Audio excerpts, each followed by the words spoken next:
Our objective this morning is by the end of the lesson, students will be able to identify and use sensory details to create vivid descriptions in writing. So we want good, clear descriptions. Clear, okay? And then our standard is to write narratives to develop real or imagined experiences or events using descriptive details and clear event sequences. And we know sequences means putting things what? In order. In order. Very good. Thank you, dear. Okay. So, when we do our personal narrative, our little piece where we're going to include those vivid, clear words and expressions in our writing, we need to have a beginning, a middle, and an ending, okay? A conclusion, all right? So that's what we are getting to at the end of our lesson when we want to make sure that we're identifying and putting those sensory details in our writing. So, as we're writing, we want to make sure our writing is exciting, that we have words in there that make it interesting to read. We want it to be very interesting. And in order to do that, we include those sensory details. And those are words or phrases that help describe things using your 5 senses. And we know what those 5 senses are. Let's say it together. Sight, Sight, sound, sound, smell, smell, taste, taste, touch. touch. Okay. And sight is what you see. Sound is what you hear. Smell is what you smell. Taste is what you taste. And touch is what you feel. So when we're some words that we can use, some sensory words to make sure we have that vivid picture in our mind, but instead of just having it plain, some words we could use are things like bright, dark, sparkling, cloudy, whisper, echo, crash, sweet, spicy, fresh, musty, if we want to say how something smells. If we're tasting something, we can say it's sweet or sour or bitter, salty or spicy, instead of just saying, oh, it's good. We can use one of these colorful words to impact and make our writing stronger and more interesting. Okay, and we can use touch, like what you're feeling, words like soft and rough, smooth, warm, and prickly. Doesn't that sound better than just a plain word, right? Just a word that doesn't have any emphasis. Yeah. So here we go. Here's some descriptive sentence building. So like the first one says, the park was beautiful. But then the second one, where we have all these sensory words, it says the park was beautiful with bright green trees swaying in the warm breeze.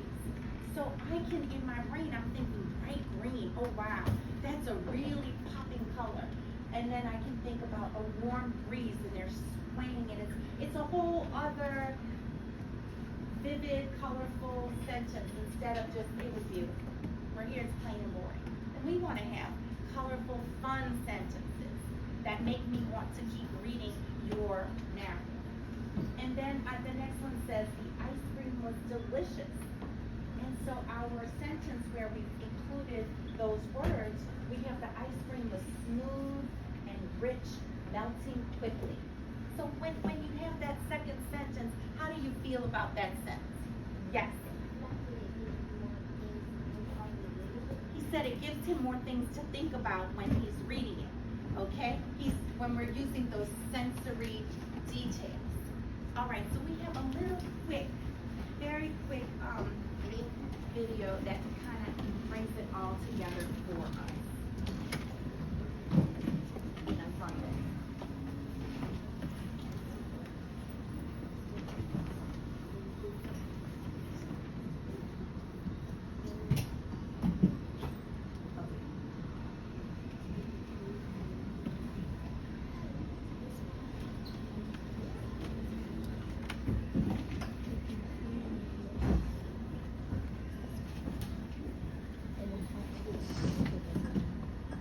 Let's pay attention. Done. You want to see?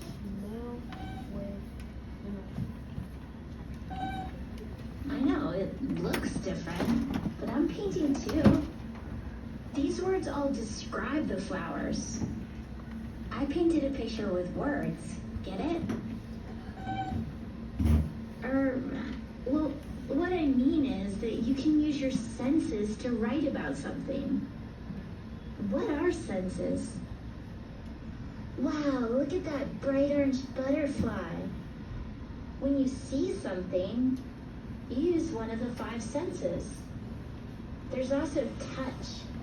Like this tree is dry and bumpy, and it feels really rough. And there's taste. This apple is juicy and sweet, and it's crunchy too. And then there's smell. My apple smells sweet, but you smell like dirty socks. Let's see. There are things that you see, touch, taste, smell, and oh right, here. It's Senor Maurice.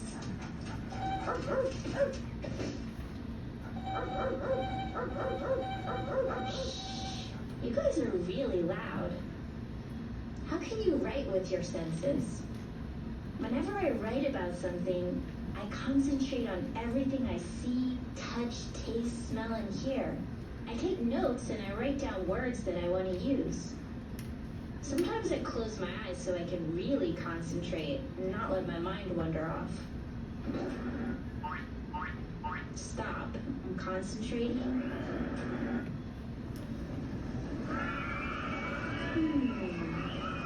I can hear all the people yelling and laughing on the rides.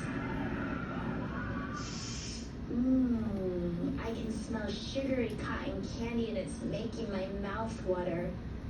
I can feel the warm wind blow on my face. And I can see shiny bright balloons.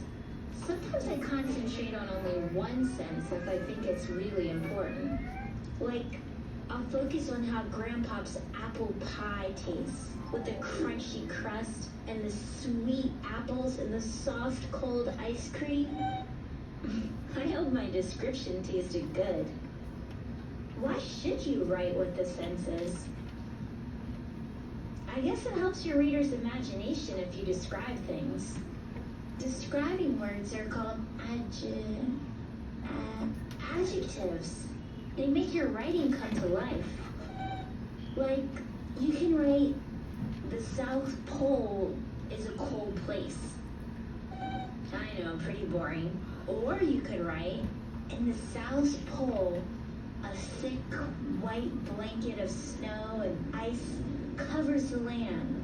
Freezing winds blow across the icebergs to chill your face until it turns numb. See? When you describe with your senses, it can feel really real. We'll be quick. We better write about something warm. The hot sun burns brightly in the sky and warms my skin. The hard ground is dry and cracked, and my throat is thirsty for water. I guess it's too warm, huh? Okay. The sun shines through the window and the classroom is warm and cozy. It smells like sweet flowers and wet paint.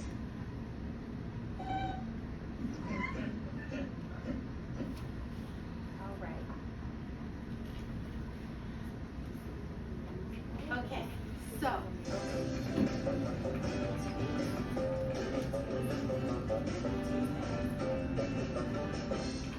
Okay, so Annie and Moby, how did those sensory details make the writing better? How do you think that enhanced the writing? Yes.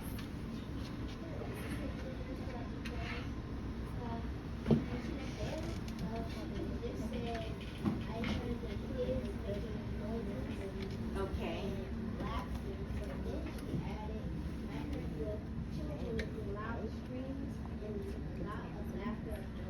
Okay, and so did that make you want to read that, to read more into that? Okay, very good.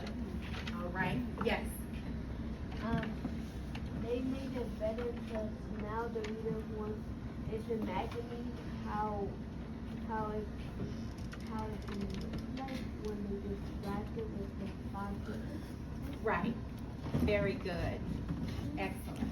Yes.